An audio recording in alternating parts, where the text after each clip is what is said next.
அடுத்த சிஎம் எங்க விஜய் அண்ணா தாங்க.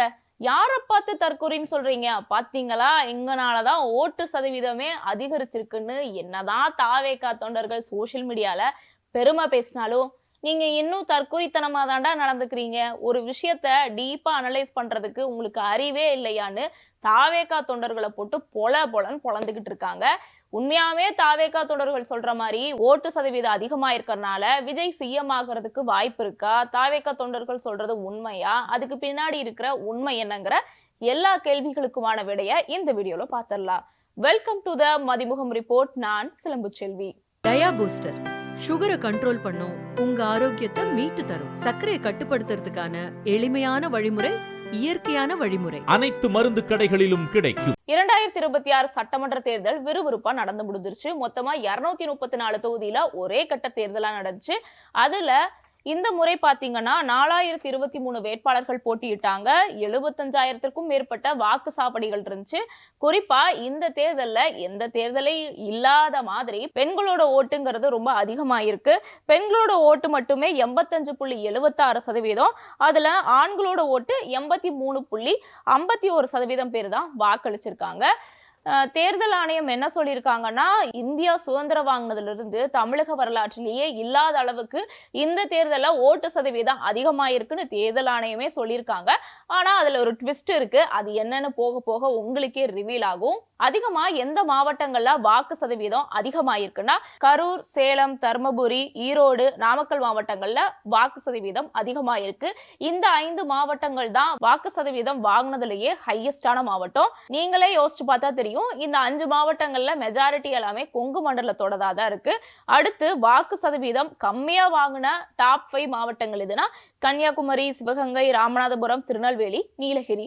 இந்த 5 மாவட்டங்கள்ல தான் வாக்கு சதவீதம் ரொம்ப கம்மியா இருந்திருக்கு.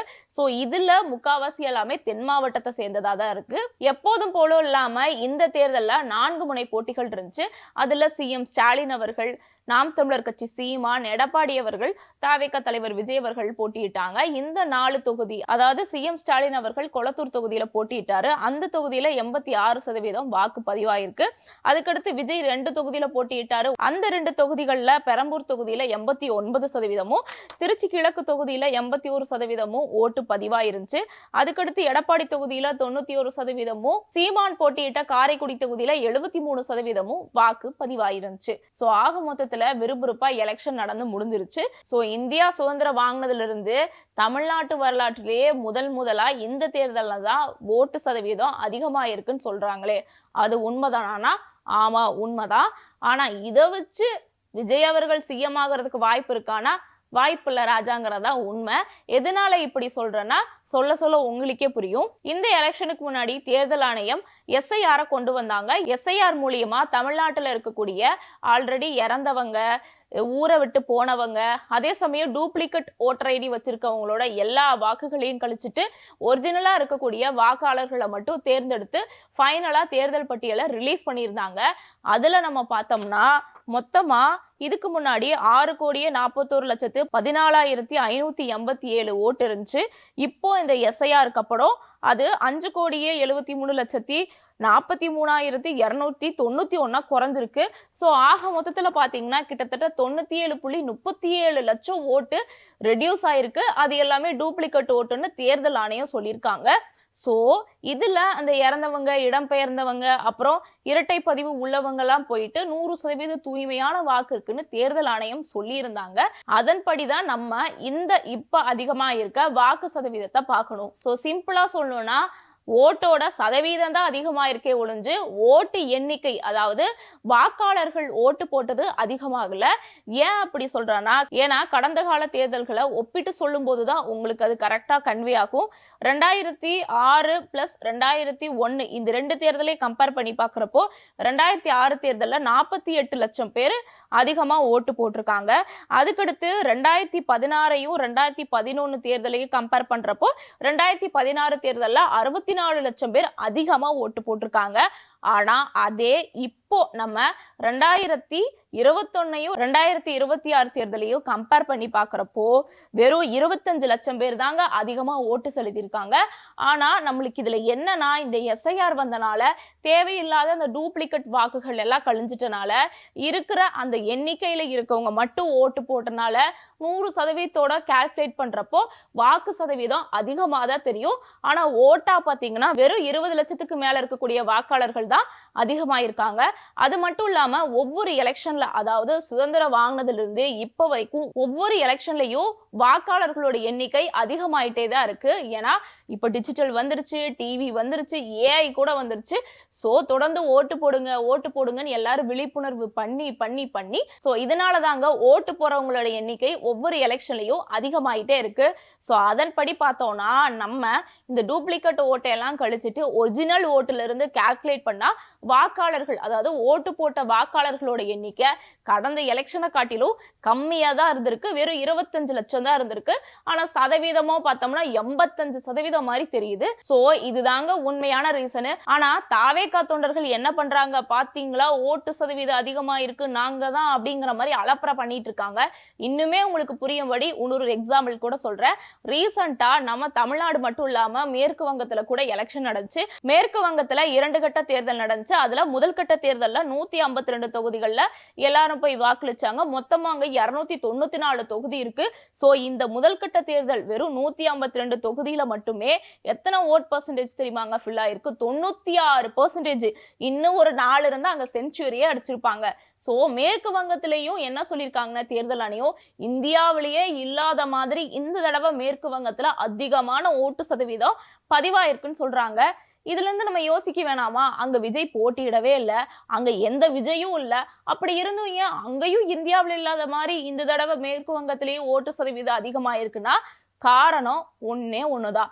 அங்கேயும் எஸ்ஐஆர் எக்ஸிக்யூட் பண்ணிருக்காங்க. சோ எஸ்ஐஆர் படி அங்கேயும் இறந்தவங்களோட வாக்கு, இடம்பெயர்ந்தவங்களோட வாக்கு, அப்புறம் 2 ஓட்டர் ஐடி வச்சிருக்கவங்களோட எல்லா டூப்ளிகேட் ஓட்டையும் கழிச்சிட்டு ஒரிஜினல் ஓட்டு மட்டும் இருக்கிறனால அங்கேயும் வாக்கு சதவீதம் பயங்கரமா எகிரி இருக்கு. சொல்லப்போனா நம்மளை விட 96% நீங்களே நினைச்சு பாருங்களேன், ரொம்ப பெரிய விஷயம். சோ இங்க சொன்ன அதே ஸ்டேட்மெண்ட்டை தான் தேர்தல் ஆணையம் மேற்கு வங்கத்திலே சொல்லியிருக்காங்க.